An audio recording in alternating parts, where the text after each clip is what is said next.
Chapter 8, Day 25. He was executed. The story now goes from Lyle's perspective. Hey. Yes, I'm wondering how we want to handle this. Wait, what? Is it actually Lyle's perspective? Yes, so we're going to spend a bit... well, here we go. It's third person. I guess so, yeah. Lyle's eyes feel heavy as he steadily wakes up. Yet another night of restless sleep.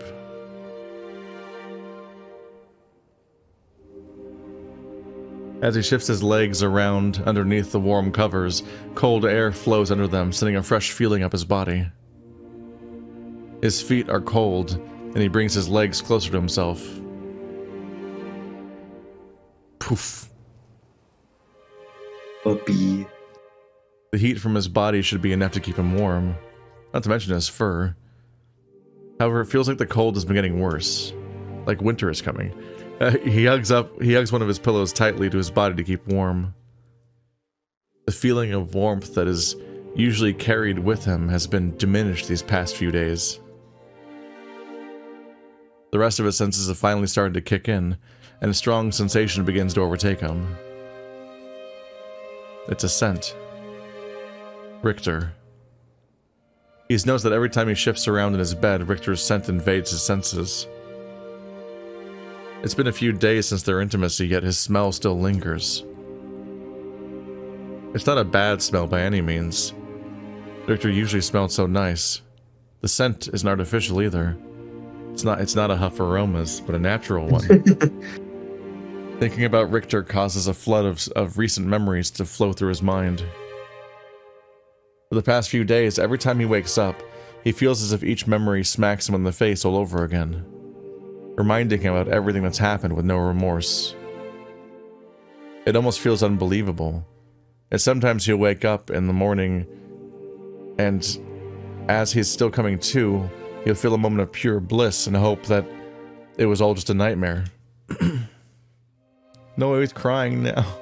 It wasn't a nightmare, though. If only it was. His eyes are starting to well up with tears, and he doesn't know if they are watering from waking up, or if it's because of sorrow. I think I know which one. To be honest, most of his worries come from thinking about Richter. He feels awful knowing that he wasn't able to go and visit Richter yesterday. Lately, the whole castle has been in an uproar, and he's barely had a chance to sit down. He knows that Richter is strong, but he just can't bear the thought of him thrown down there. Richter is definitely being fed, but it's still a terrible place to be, and he doesn't deserve it. Sometimes he wishes that he could take his place and be the one that was thrown in a cell. He cares for Richter an awful lot, but somehow that doesn't feel like it has anything to do with this notion. He wholeheartedly believes that Richter was not the one who did it. Knowing this makes a sense of justice swell up inside him. He cannot allow such a form of injustice to happen. He'll do anything that he can to help Richter. Not just because of love, but because of loyalty. Lyle adjusts himself to get up from bed, and the scent invades his nose once more. Tiny smile now. It's almost intoxicating, and it reminds him of all the fond memories he's made so far.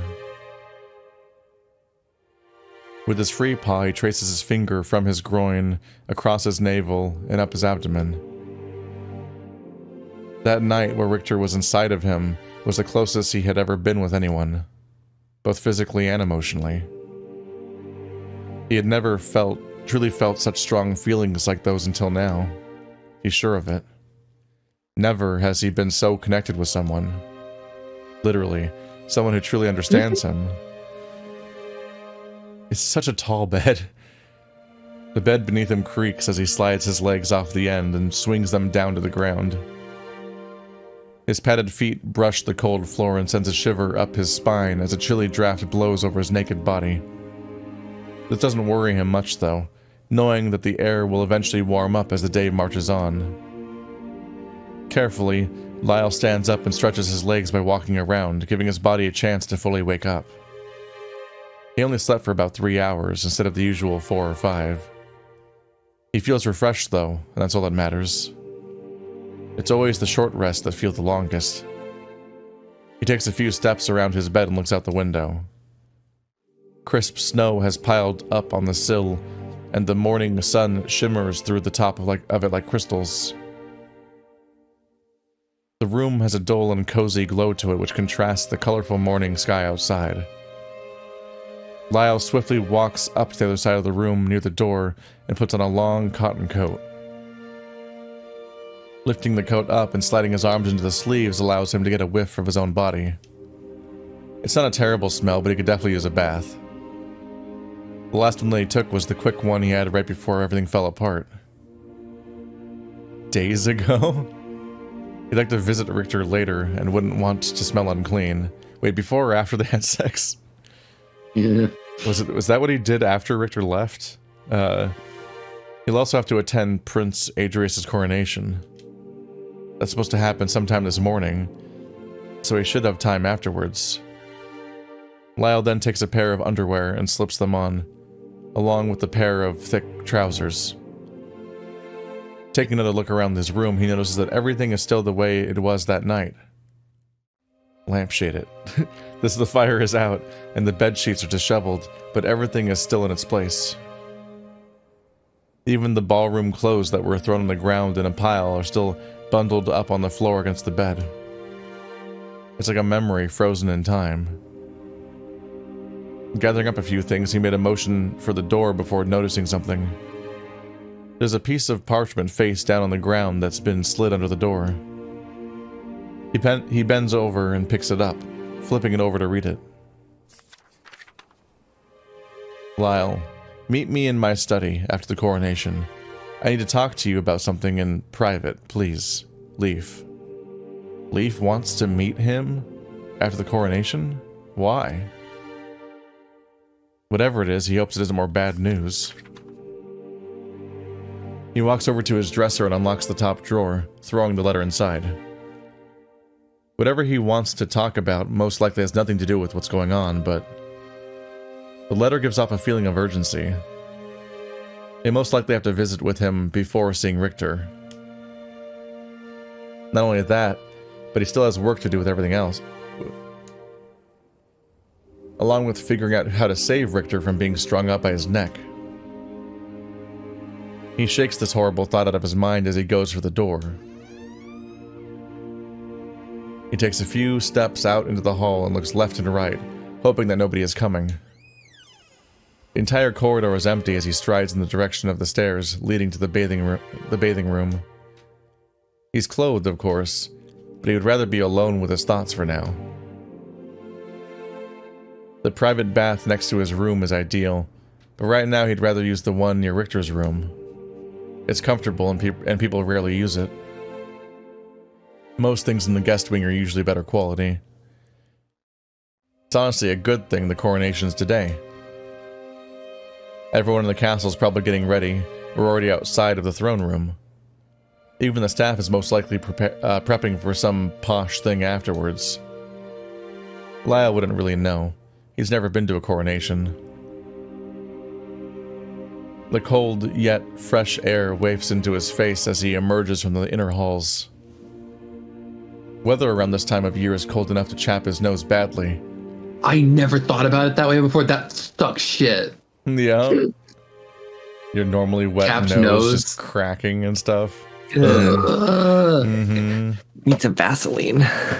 No. That's kind of even worse. Yeah, the idea of like just having to slather your nose. Yeah. Just dip your nose in this jar of Vaseline. It's always jars in the setting. He brings his paws up to his snout and breathes into them as he walks down each twist and turn of the hall. Right as he's coming up to the bathing room door, he spots Richter's room down the hall. The door is still propped open. They're probably still conducting a search of the place. He would have been a part of it, but they asked him not to intervene since he was so close with Richter. He was a bit offended by it, but tried not to let it bother him. Swiftly, he slips into the bathroom, escaping the cold. His padded feet immediately touch the damp floor, and he has to stop himself from slipping as he steps onto the doorway. The room echoes as the door shuts behind him with a soft thud. Everything smells the way it usually does. The room is cast in a glow of colorful light from the windows above. The white marble shines even brighter because of it. Walking over to the levers, he pulls on the ones he usually uses. He pulls the water one all the way down, then takes one that says oils and puts it down just a little bit, along with pulling the soap lever down, of course. He watches as the water begins to funnel out of the faucets at the top. The scents of coconuts and natural plant aromas invade his senses as the water splashes to the bottom of the already damp pool.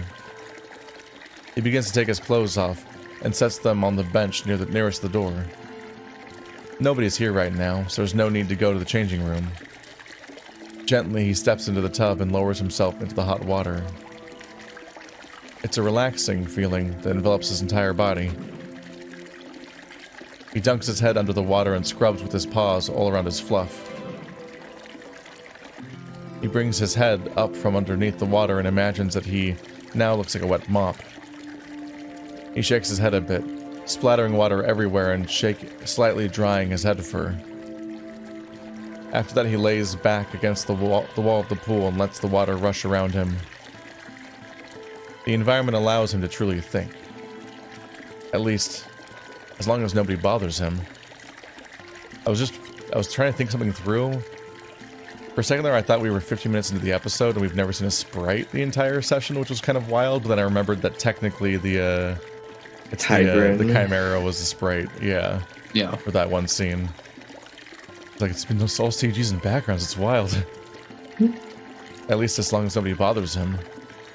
It is an incredible amount of narration back to back. Yeah. After a few moments of sitting there in the pool of warm water, he realizes something. Even though he has the determination to do it, how is he going to help Richter? He's no detective, capitalized. I don't know, do you capitalize detective as a title? Not really. I don't think so. Like sergeant? Oh, right. I was completely tapped out there for a bit. Yeah. Damn it. He begins to slowly scrub himself down, cleaning himself thoroughly. Going around and asking questions would certainly help, but who would he start with? He contemplates for a moment before remembering something. The dagger was found at the scene of the crime. Has intrigued him since he first laid eyes on it. It looked like an ordinary dagger at first glance, but something seems off about it. Unique in a way. He had to figure that out sooner or later. Where'd that dagger come from? Maybe he'd figure out who the owner was. Eden.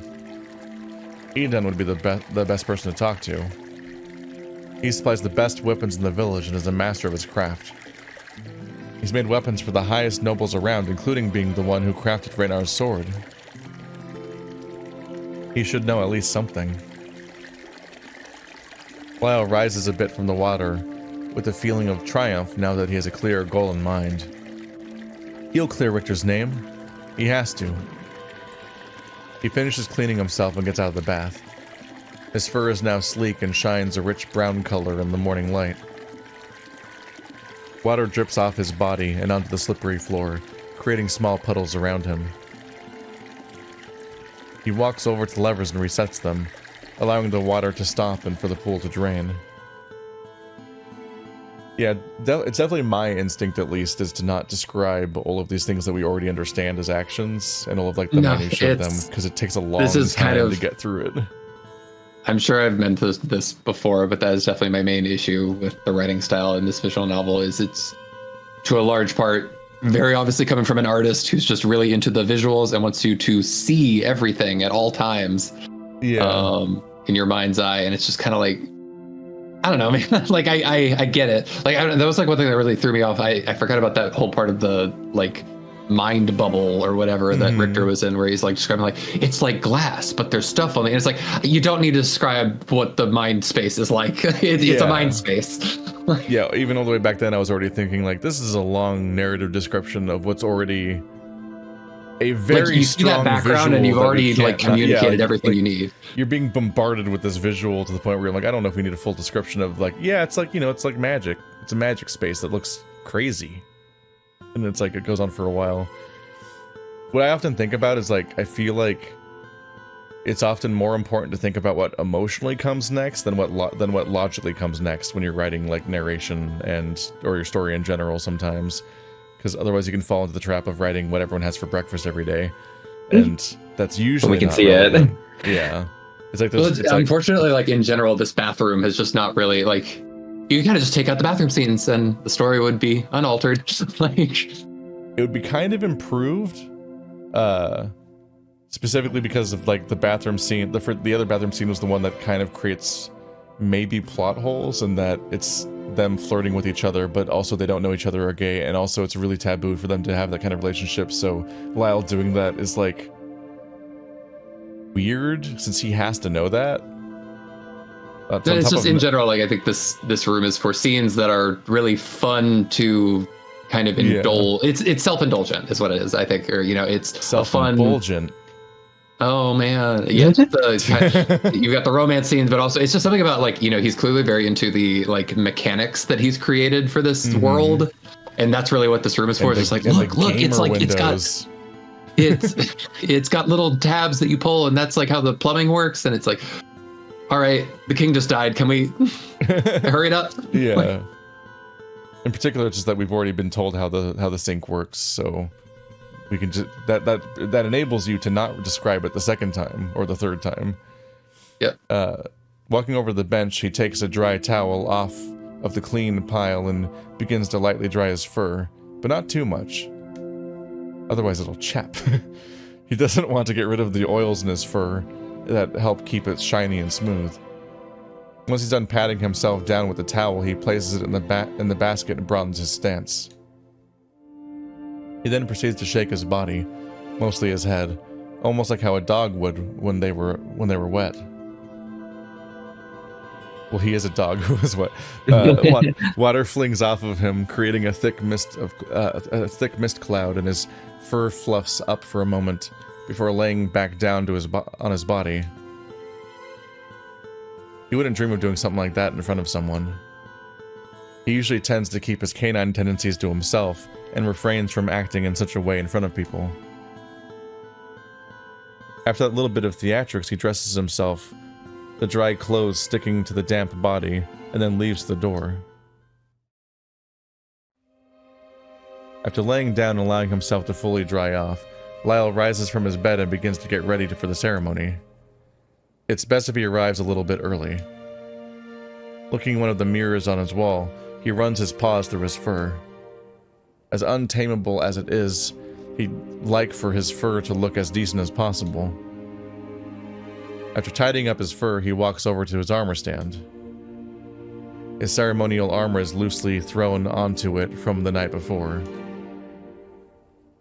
He takes the full-body suit and slides it up his legs and around his torso, sliding his arms into the sleeves. This is delving into like heavy rain levels of describing you getting ready for the day.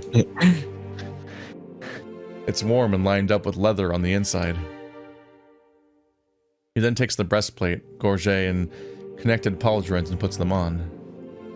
He's gotten a lot better at putting his armor on by himself over the years. Okay, that's very nice. Good boy, Richter, Lyle. Are we sure that it's Richter that gets easily distracted? It's a relatively easy set of armor to put on, considering it's mostly meant to be ornamental. That's the right it's. The armor that he would wear in actual combat is somewhere in a trunk, and that's very hard to put on. It would be easier with two people, maybe a squire, but Lyle refused to have a squire when the opportunity was given to him. Did they have rental squires? Just a guy for a minute that doesn't dote on you all the time? Armor's gotta go on somehow. He doesn't entirely need the help, and he has no wisdom to offer yet. He just had to accept that he would be wasting their time. Raynar wasn't upset about it though. He rarely ever got too upset about things. Maybe you shouldn't be the captain of the guard if you have no wisdom to offer as a soldier. He is 0 for 1 right now. Locking the last bracer on, I guess he's 0 for 2. He didn't save either of the king or the queen. Locking Really the last bracer. Picking him while he's down right now. He can't hear me. Yet. Locking the bracer onto his wrist, he stands in the mirror and looks himself over. This armor may look a bit ridiculous at times, but it's very comfortable and protects from the cold perfectly. He latches the cape onto his pauldrons, equips the sheath for his sword, and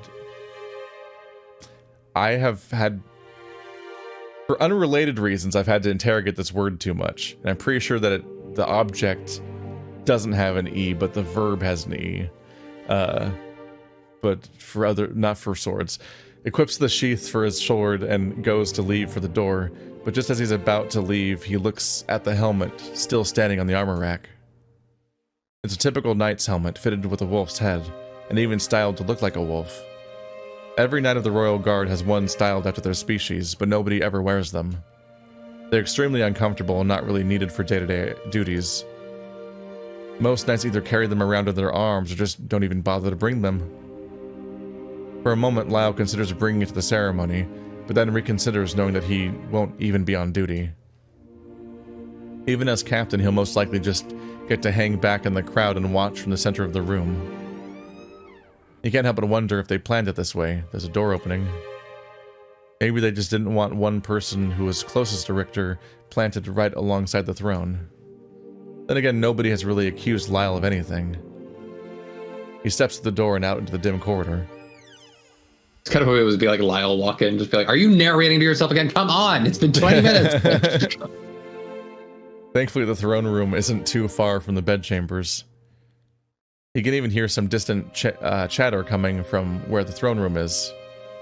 I got that. That'd be where the chatter is from, given the narration.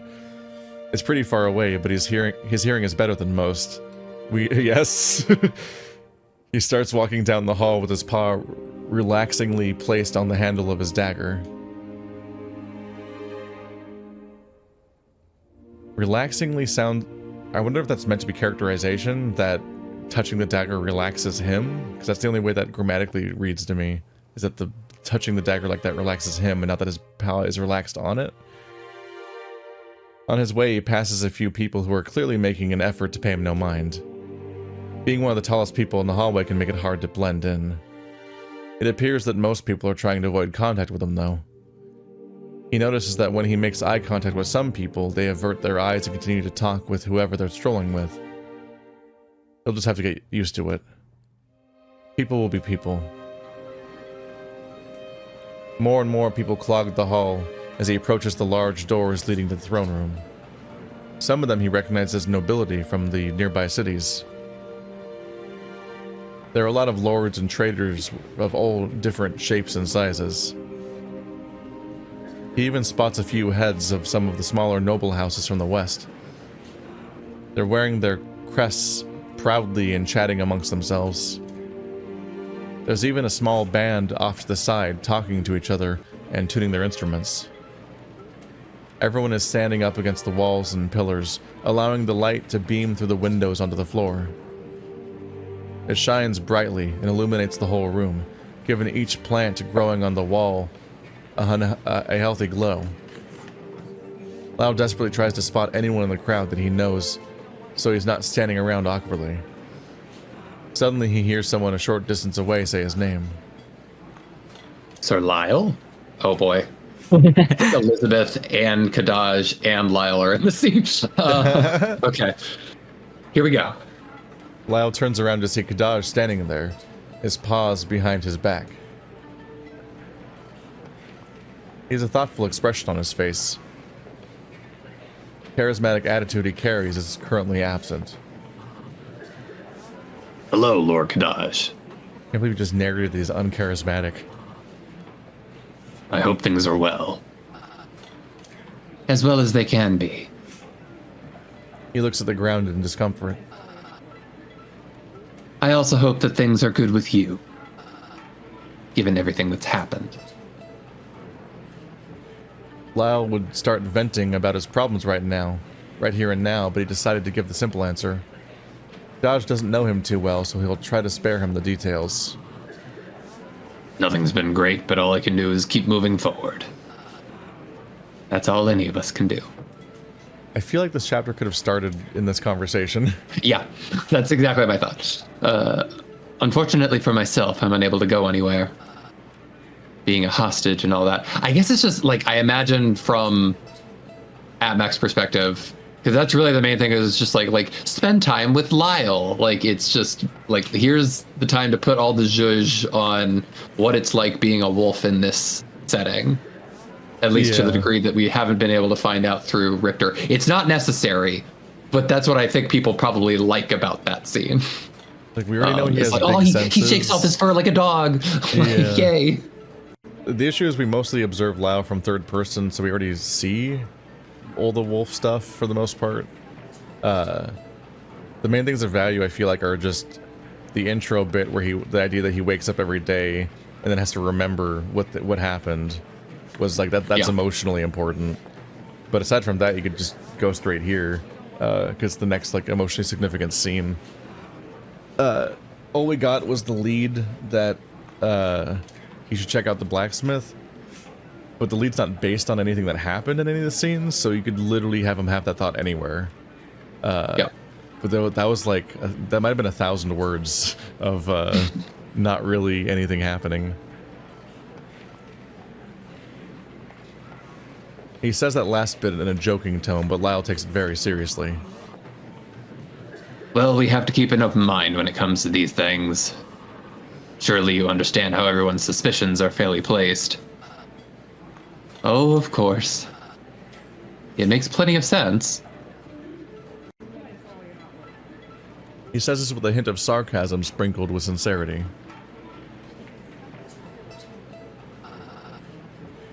I am willing to be compliant for the sake of order. Lord Richter and I have talked about this before, and he knows how passionate I am when it comes to that. He swings his paws to the front and clasps them, arms drooping down while bouncing on his heels. Trying to imagine that as an animation. like an I guess animation in a game. He's got them behind his arms right now when he's talking, but he kind of like solemnly, I guess kind of like he would at a funeral or something, like, you know, clasping them like in front of his lap. And I don't know about the bouncing on your heels. I guess he must be sitting. People in this furries in the setting are they've got the sticky outy legs, don't they? The digit, no, not digigrade. Yeah, digigrade. Don't ask me to say it. Don't put me on the spot. Digigrade. I don't know. Digigrade. That word is evil. Digigrade. It's digigrade. Digigrade. If you're digigrade and you bounce on your heels, something fucky's happening. But I don't remember if he's standing or sitting, because I can imagine this easier if he's sitting, because then he like basically he put his hands together in his lap and his legs kicking. But if he's standing, as much as I like to imagine Kadaj he's just walking in on Coronation Day and sitting in the throne. I don't know if there's seats. What's up? Around? I guess there aren't seats in the throne room, huh? No one gets to be comfortable. Probably. Yeah, so he's holding his hands in front of his body and then bouncing. This is an interesting visual. By the way, how is our mutual friend? I really hope that he's okay. He's as good as anyone would be in a prison cell, but last I saw him, he seemed to be taking it better than most. Richter's strong, so I know he'll get through it. The conversation has been lowered to a whisper as Lyle begins to speak to Richter. He's definitely the best of us when it comes to that. Something about him has always struck me as different. He's skilled politically, but still holds strengths in other areas. What do you mean by that? Well, I don't know much about his past, but I assume since he's not of noble blood, there's something interesting to be said of it. Lyle wonders why Kadaj is bringing this up. It is a bit interesting. Most of what I know is that Richter was a commoner that rose to a high position of power. Something about it being like a game to him. He never talks about it much. Oh my god, he did it. He doesn't seem to be someone fixated on the past. It's like a Game of Thrones. No, he doesn't. At least not on his own. Yeah. Lyle looks down with a bit of sadness in his eyes. You really care for him, don't you? What? The blunt statement takes him off guard. To be fair, he was spacing out a bit. That was quick. Sorry, I didn't mean to pry. It's just I've been hearing people talk. Yes, well, people talk. I know, but I don't care much for that. Talking is one thing, but seeing is another.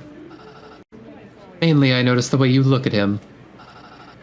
I don't mean to offend, but it's blatantly obvious. You gay. So gay. And walking funny. Lyle shifts uncomfortably, not liking where this chat is going. The blush on his face is clear as day. Where is this going? Please don't take this the wrong way. I have no intention of showing any form of judgment. Where I am from, I also have someone that I care for deeply. As much as I hate to admit it. He says this last part under his breath. You'll never hear any judgment from me.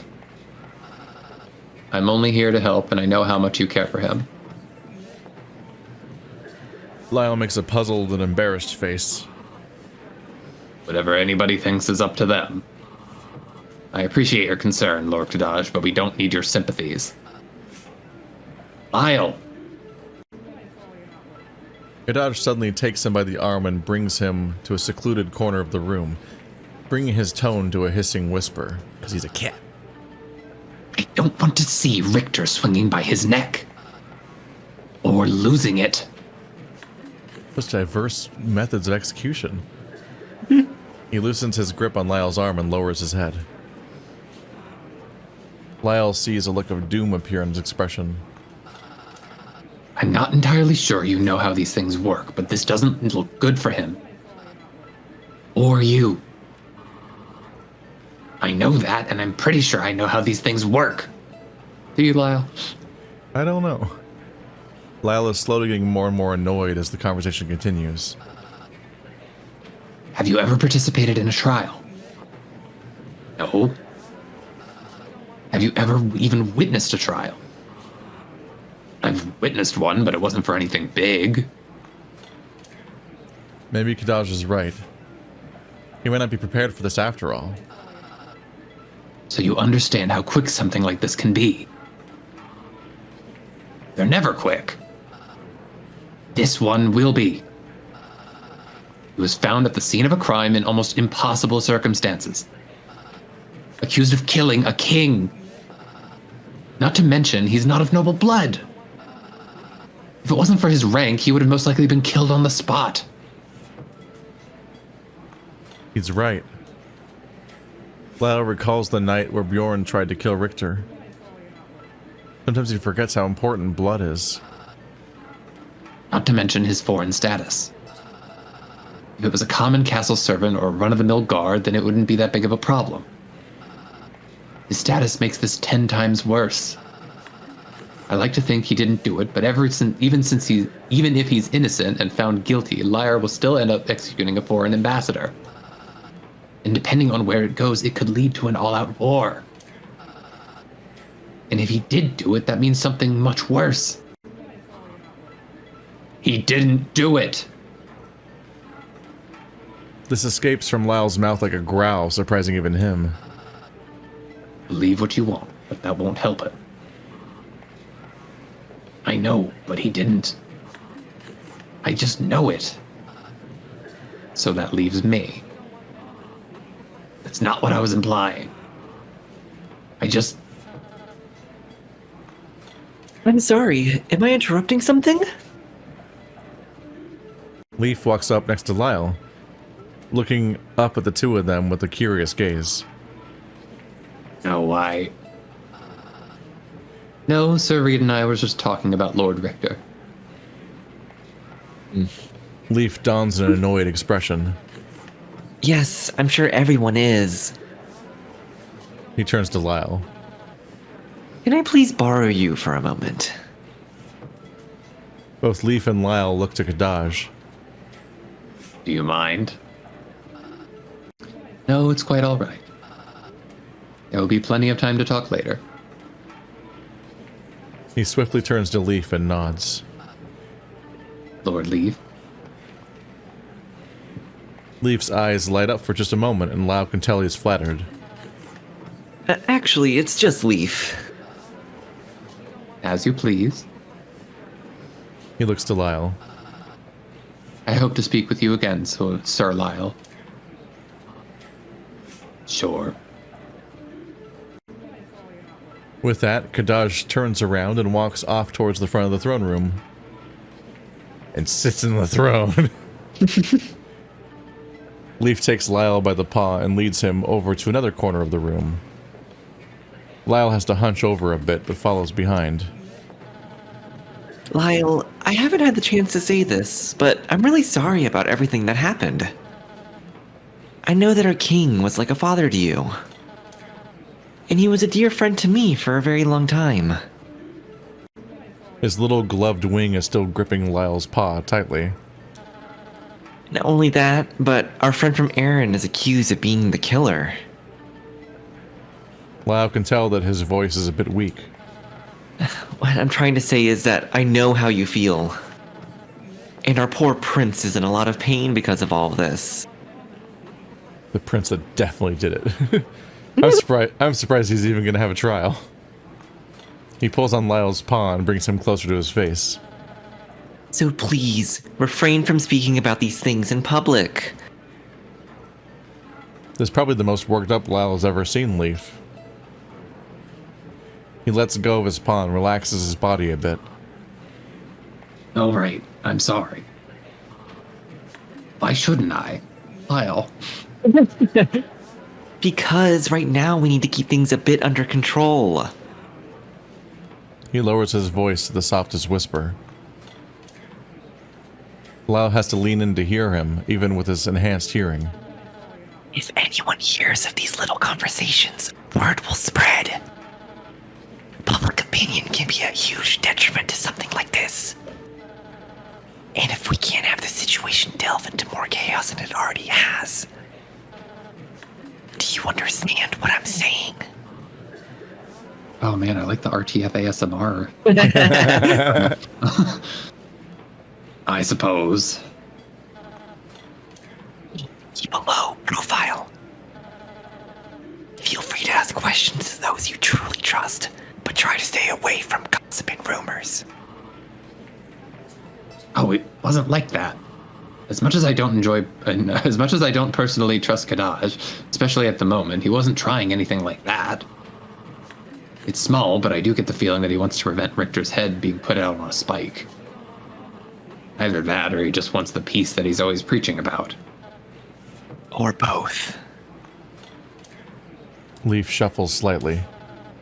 This is why I wanted to talk to you in private later. I think I may have found something. Something that has to do with Richter. I wanted to show it to you first, though. What is it? Leif grips his wings together tightly. I can't talk about it here. Lyle crosses his arms with an impatient look on his face. He didn't think things had to be this private. Okay. I'll head straight to your study after this. Got it? That's a death flag. Yes, Right. I was literally about to say it. And then Leif was never seen alive again. No! Goodbye. For now. Leif scuttles off into the crowd of people and takes his place at the front. Given his height, it makes sense. Lyle goes to take his place in the crowd, yet he overhears something from a group of people. An old lord talking to another man with similar qualities. From what I hear, he was assigned to the traitor as a bodyguard by King Raynar himself. A glorified servant, if you ask me. Can't be that bad, can it?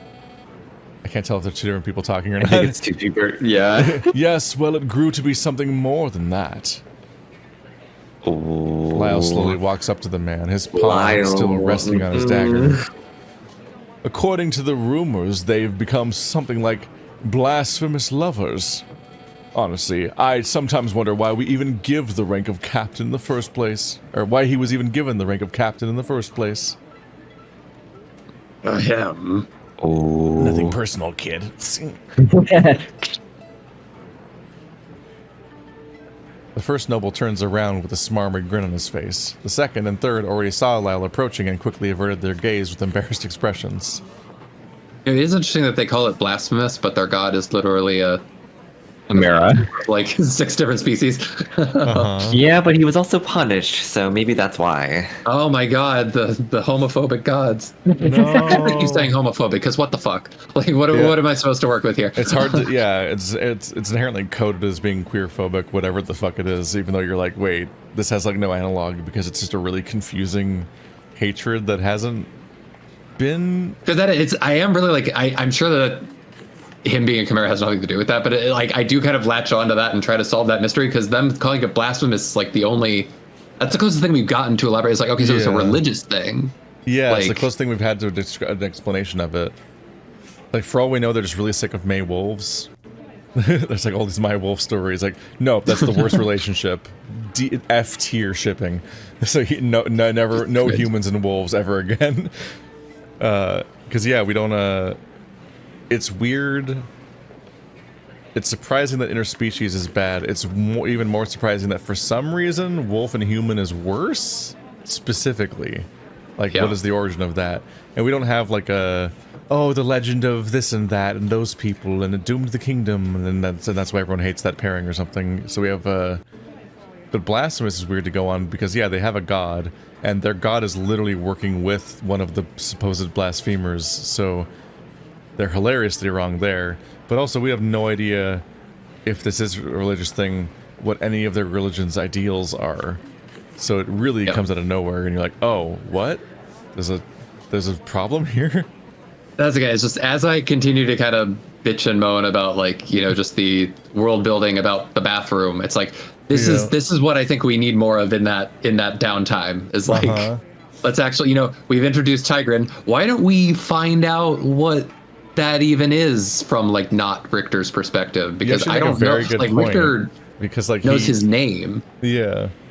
You make a very good point because we're in Lyle's head now, or we're observing Lyle or something. Yeah, we've been in his head. We're literally being told what he's thinking in third person. Yeah, third person, like, so we're not... Well, we're told like his whole thought process about the blacksmith and stuff. I'm like, this would be a good moment when he's if he's gonna go to the shower, for him to like think about the origins of why the bigotry exists or whatever, or its context at the very least, since we are now experiencing a character who knows about it, because Richter didn't know anything about it at all and was blindsided by it. But it's apparently a thing that literally everyone in the entire setting knew about, except Richter and maybe Kadash. Because that has been the whole crutch this whole time, is that Richter isn't from here, apparently knows fuck all about the region he's going to live the rest of his life in. Yeah, not a very good ambassador, maybe. Yeah, he's very politically gifted. Don't you remember Kadash said so? No. These are hard to justify against each other a little bit, yes. Yeah. So he rose to the ranks like a Game of Thrones, but he's 19. But he also doesn't know anything about the place that he's ambassador in. I don't know what these things mean together, honestly. Yeah. I couldn't help but overhear you speaking ill of Lord Richter. And myself. Aye. Fact that Richter is in a cell won't stop me from letting him fight his own battles, but you've also insulted me. I would advise you not to talk about things you know nothing about. Unless you wish to fight the one of whom you spoke so rudely. The man grumbles to himself and straightens his jacket. Please. The lord you speak of isn't even a lord. And despite your rank, you're a northern bumpkin from a dying family. I wouldn't be throwing your strength around if I were you, Lord Reed. It's Captain Reed to you. And I'll defend myself against anybody who speaks behind my back like a coward. My allegiance is to this kingdom and its people, but I will not bow to the likes of you. And with that, he turns around and walks away. One of the idiots says something, but doesn't listen. They can have the last word if they want, but he's not going to stoop to their level. He knows that this completely goes against Leif's advice, but he's not going to just let people get away with stuff like that. He still has pride. If they want to gossip about him and Richter, they better make sure he's out of earshot.